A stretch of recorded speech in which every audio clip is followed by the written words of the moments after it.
on dit ça lolo. Et you music.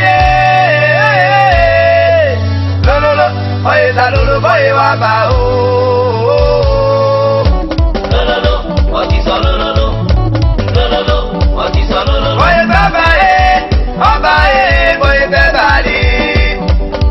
Boy wa ba oh, appelez-moi ba ya kaka boy bebali. Et binga bati ba ya oui, goto samega. Ya boy be wa ba oh. Et binga bati ba ya ame kloke boy se kangwa kani. Amuyaki amonde be mabe oh. Boy takmewa bakanga amumbonde somye. Ya boy takmewa. E baba jano anyansi mamobio nyamuliko agumaya o. Amine bien somako asoma olinga. Vine bien soma o bisheri boko sonye wa olinga. Oli waje o warale monu bakunze we monu. Ande komplemige bebe suba o. Ande komplemige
minunde, minunde, oh, sima minunde, minunde, oh, sima minunde, minunde, oh, sima minunde, minunde.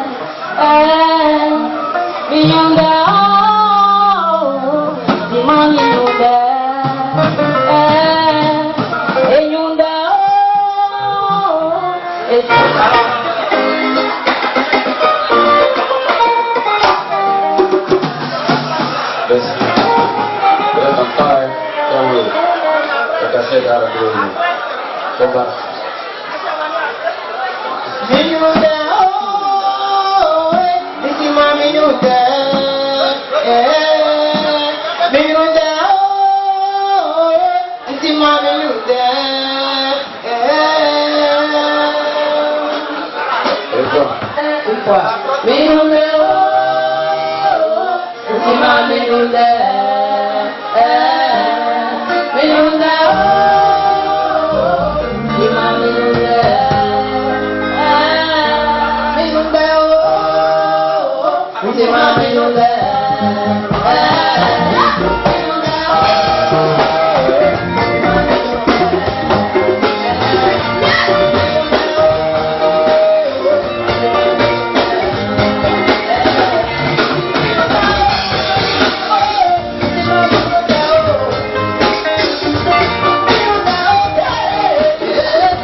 Alexis Kopion, Babo Efe, Amugo Fali Ntumai, Oba Wulali, Atis Oba Bembelu, Mission, Miniambion, Minupemel, Yalaga Okulosra, Aneke Dije, Yaba, et soit Bebo, Comité Atisi, Ntumawo, Affiché Soubier, Alexis Kopion, Souka déclamé, Yorasuba Chiwai, Saname Mameka Olambla, et Mamedia, Yalaga Yabolide Bebo, Ikira, Alexis Kopion, Apu Ikira, merci.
Yo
si abe ma titi mo anyaki. Nde ni edi be toma ame yaki.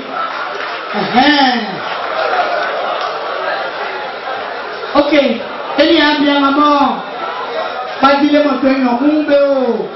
Dike ngane be réseaux sociaux Facebook nso. Le be bon plein euro. On y janwe pa ilo. Amoni pale. Komba kundam bien. Bravo. Moni pale pa ilo. On s'attrape à tout à l'heure. Merci beaucoup. Sur ce, notre deuxième passage, c'est notre artiste, le missionnaire. Merci. Le missionnaire, on le mentionne.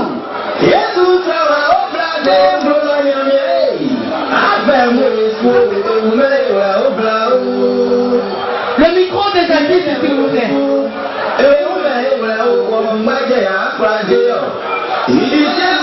Le micro de l'artiste.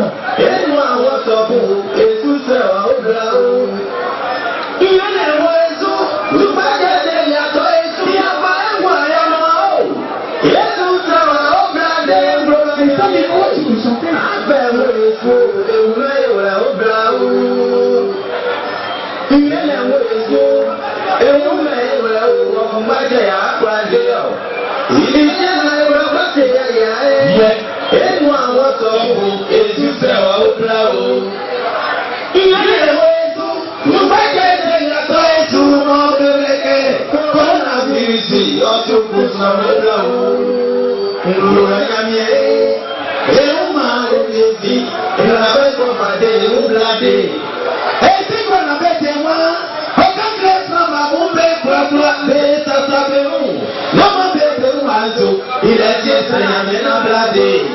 Maman chaque jour yo kanye kwa yo tu se wa bladé. Ngoro nyame wa ma tiamweni et tu seras au blao. Oui, population de bravo.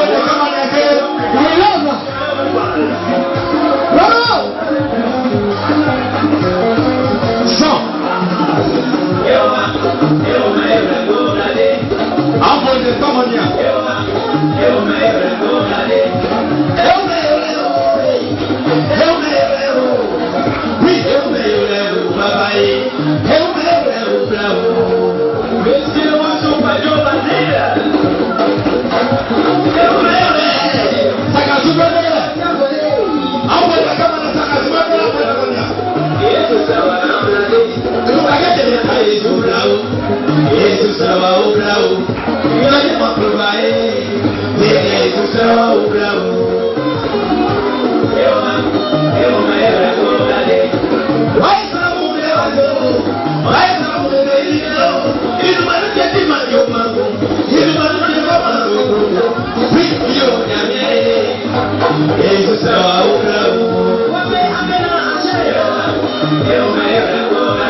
Yes.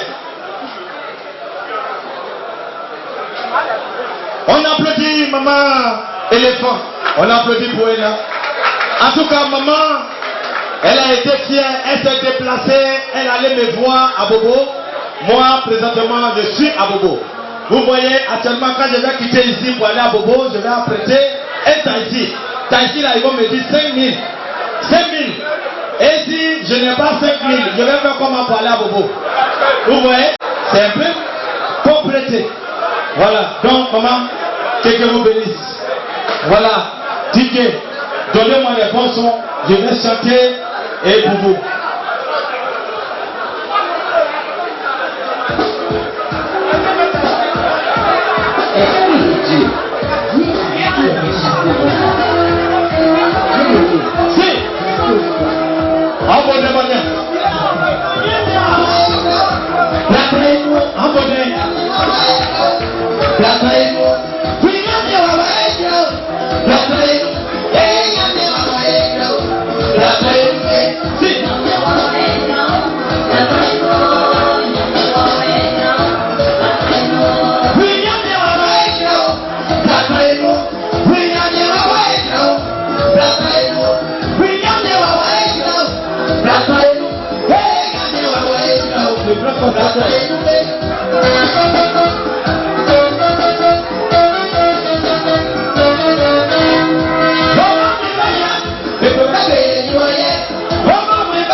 Moi, après, je suis député, depuis sous, on y tient le point. Donc, on vous soumets à jouer dans la soupe, à moi, et pour les mains, à vie, c'est papa, papa, qui a nous fait, on va lever main, papa, il a joué, Tarus, il est déjà là, le représentant du député de Tébissou. On le mentionne, à moi, lever main, papa, Tarus. Merci beaucoup, le père, on est arrivé. Merci, à moi, il est là, à mes sous-souhait, il y a bien parlé, il y a mon chef, tout Manon.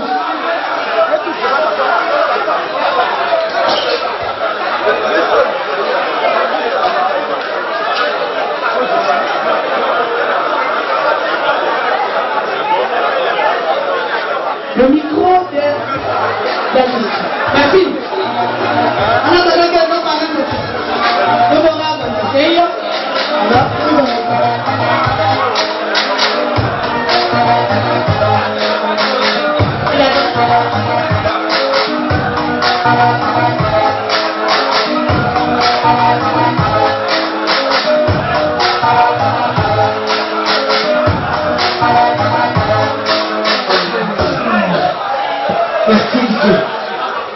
C'est bon?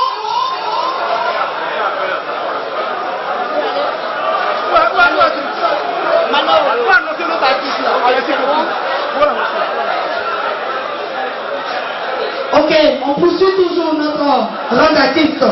Tout à l'heure, il y a eu le missionnaire du Christ. On va le voiture encore de plus parce qu'il a tellement bien dansé, il a tellement bien chanté. On va appeler notre frère Alexis Kofi pour sa prestation. Alexis Kofi. Merci. Voici notre service. Est-ce que Azaye,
si ti kẹ́lẹ́ ni anya ti àgbo dẹ̀ bẹ́ẹ̀ lọ́bẹ̀ ọ̀lẹ́ ti àgbo sọ́ọ̀bù ìyẹn rẹ̀ àti ti mú dọ̀wà fún ìkàbẹ̀ jàǹbọ̀ kó ẹ̀ náà ìmọ̀ sí wà ní ìsáàkì ní ẹ̀ tòjú pẹ̀lú mọ́ ọ́n abẹ́balẹ̀ ní Amẹ́ríkà ìfà ní ẹ̀fọ́ la máa ṣe ṣé sí tó máa nù báwo gbogbo ní Amẹ́ríkà ṣé sí tó máa nù gbogbo ní Amẹ́ríkà ṣé sí tó máa nù ní gbogbo Amẹ́ríkà ṣé sí tó máa nù àwọn èèyàn pọ́pọ́pọ́pọ́ abẹ́balẹ̀ ìfà ní ẹ̀fọ́ la máa ṣe ṣé sí tó máa nù àmọ́ nípalẹ̀ àmàkù ọ̀bà náà èyí àti sínú ètò pọ̀ ìlú ìjẹ́ ìkíra ẹni ẹ̀dẹ̀ wà báyìí bẹ̀fẹ̀ pẹ̀sí Moïse merci dídé pẹ̀sí Moïse ọkọ̀ bẹ̀rẹ̀ rẹ̀.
Nous allons sortir pour le faire rentrer. C'est l'honorable Diamoufoué, député de Yopougon.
Jadi baru aneh selalu.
les libres, ils doivent les partir à eux, maman de Biomedi, ils n'ont quoi. Et nous mettons au camp. Merci beaucoup, on va les actionner. Merci beaucoup, il faut y faire. Envoyez même au dia.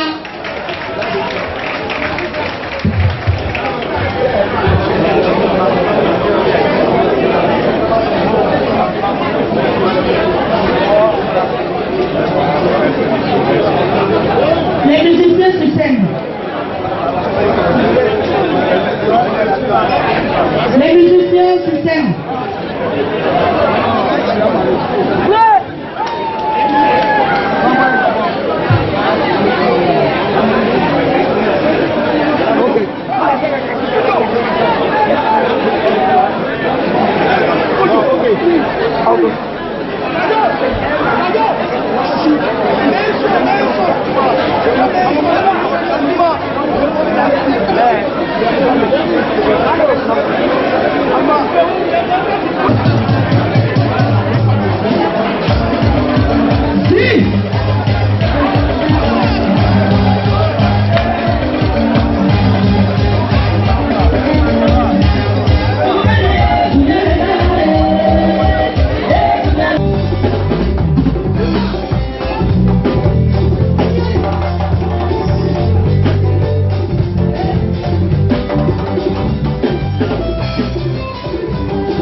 sur scène avec vous.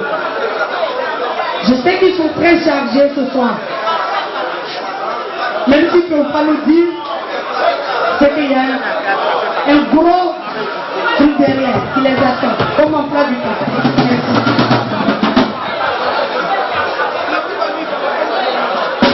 Alors, donc tout à l'heure, ils vont monter.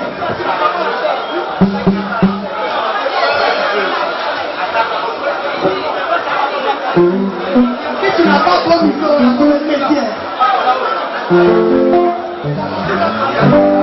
Donc notre papa va monter tout à l'heure. Une position encore.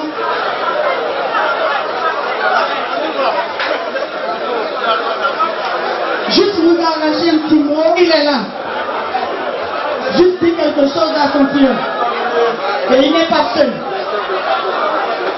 Les ovations très fortes, c'est nos papas, c'est nos papas, c'est nos autorités de la Côte d'Ivoire. Les ovations, c'est pas facile de le voir, c'est vraiment comme ça. Moi, je salue tout le monde. Je suis l'honorable Diaoufoué, député de Yopougon.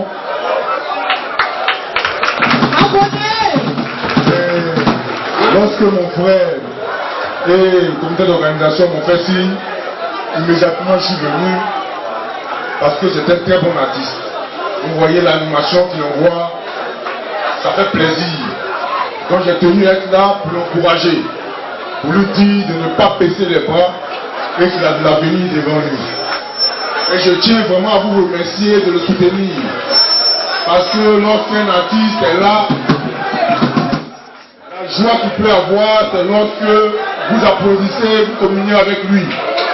Donc je vous demande de tout le temps communier avec lui, parce que c'est un artiste d'avenir. C'est un artiste d'avenir et je tiens à lui dire ici que je serai toujours à ses côtés. Après cela, on va s'organiser encore pour faire en sorte qu'un jour, il puisse aller remplir le palais des sports. Parce qu'il le mérite amplement.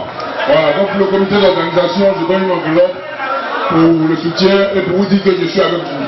Merci. Comme le matin on se trouve dans plusieurs autres organisations, je vais aller là-bas, mais sachez que je suis de tout cœur avec vous et je vais rester avec lui un peu pour voir une dernière prestation. Et puis, si je vous dis pas au revoir, sachez que je vous aime tous. Oh, envoyez tellement les pareils.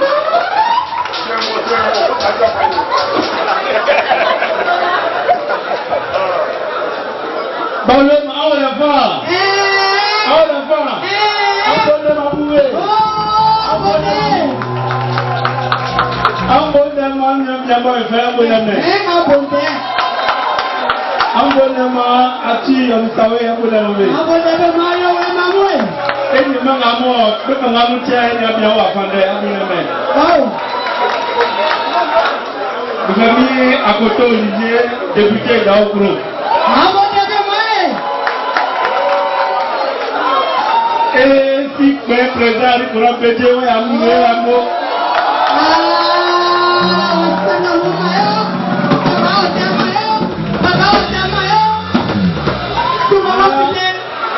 Quand 30 ans après un fait dans et un peu d'emploi, ça va commencer. Et nous allons pas Diaoufoué. Donc il y a le pouvoir de député non. En tout cas, moi, dis du moins, en bon aimant, en tout cas, moi, dis du moins. Donc, à tout, et ça, on dit, mais tout, on dit, tiens, ça y est, et pourquoi, on met dans la tout, avec moi, je ne peux pas me déranger. Après, à la fin, il y a un peu de démonstrer.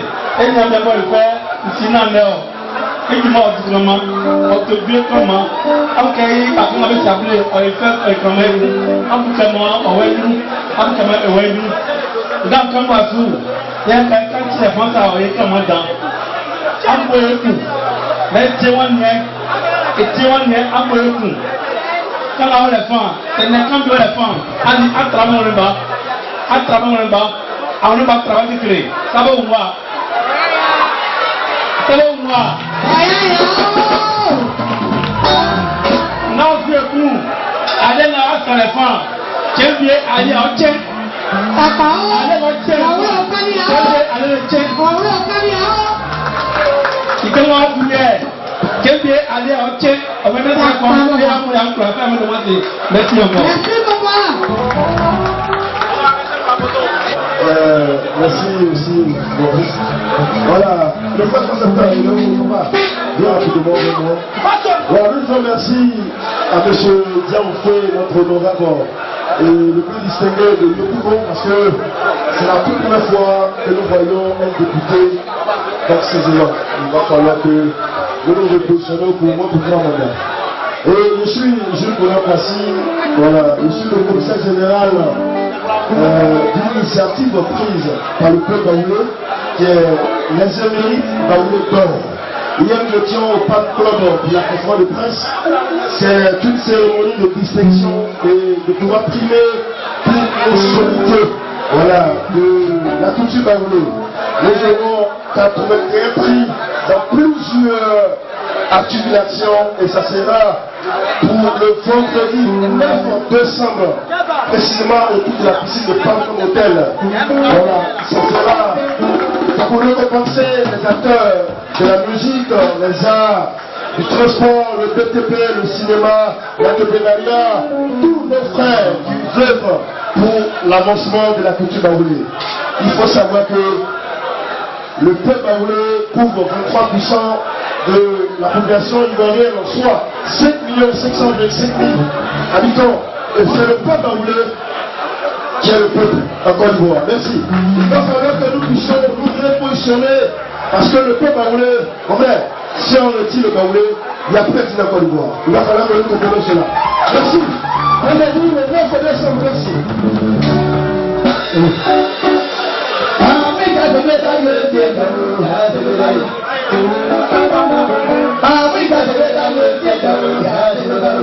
Mais si vous voulez voir les bâtiments, on va que vous pouvez oui, ça va, vous pouvez oui, quand je vais dans le pied, il y a de le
Let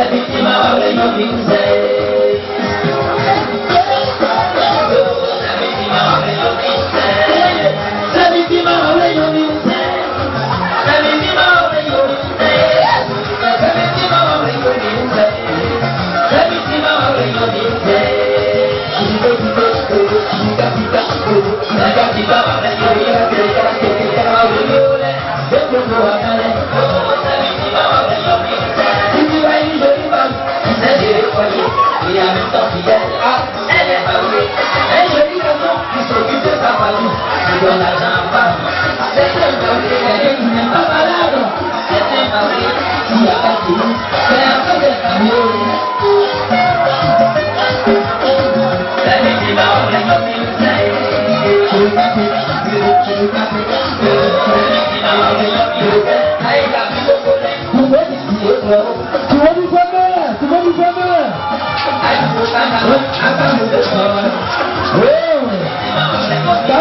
Thank you.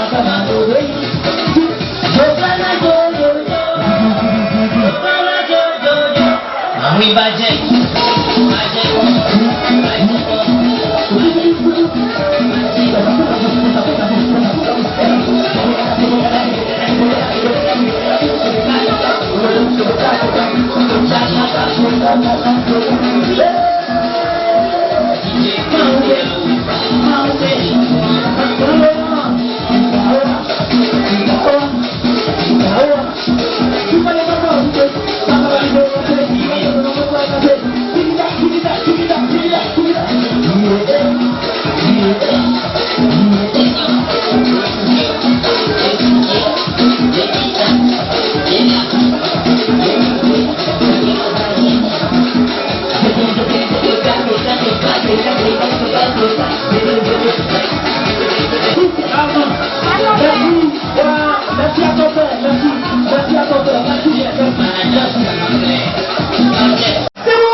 Voilà.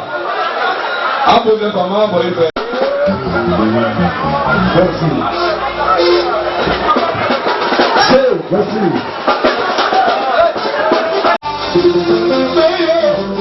Comment le vivre? Allez,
Thank you.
Bye.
Hey!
Oh,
et à mes mots, et à mes points. On y va ouvrir une émotion. Et moi, et génération consciente, mais au bien, c'est vraiment une émotion, c'est vraiment une émotion. C'est vraiment une émotion, c'est vraiment une émotion. C'est vraiment une émotion, c'est vraiment une émotion. C'est vraiment une émotion. Et bien pour la boue. Aïe, le mois de juillet, aïe, on roule ensemble, maman. Aïe, on va nous ensemble, maman. Quoi, ça va s'y mettre? Mais aïe, tu vas voir, mon là, comme maman, c'est tout ma vie, aïe, c'est pas pour gagner, c'est ma vie, aïe, c'est pour la vie, aïe, et ça qui est joué.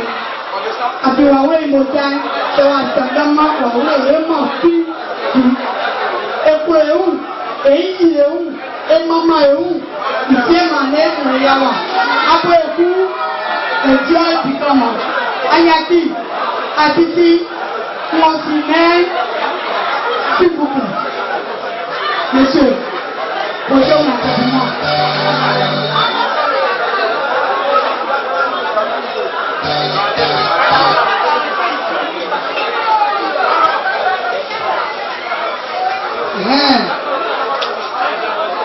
La terre où il y a me coin, quand bien vous n'avez pas assisté à l'époque, c'est que quand quelqu'un nous on va y voir santé. Au fil du monde, on vous dit que la paix par nous, on peut pas les passer tout, toi et l'animant, on y arrive, on va se faire à côté là. On va se faire à bientôt. Quand on a lancé comme on dit, tu vas voir, et nous, il y a des affaires. Il y a une seule, une famille, mais toute famille. Ça peut m'envoyer de vous connaître. Après, parce qu'on a eu un sous-sous, mais pas de l'autre maillot. À mes mots, à mes quoi, à mon balai. On m'a eu au mariage, à l'anniversaire, à tout le monde, à la base de l'eau, à la population, à mes autres femmes, à mes kawas, à mes caméras. Et à mes mots, à mes quoi, le roi du est, et le champagne à tout le monde. Merci.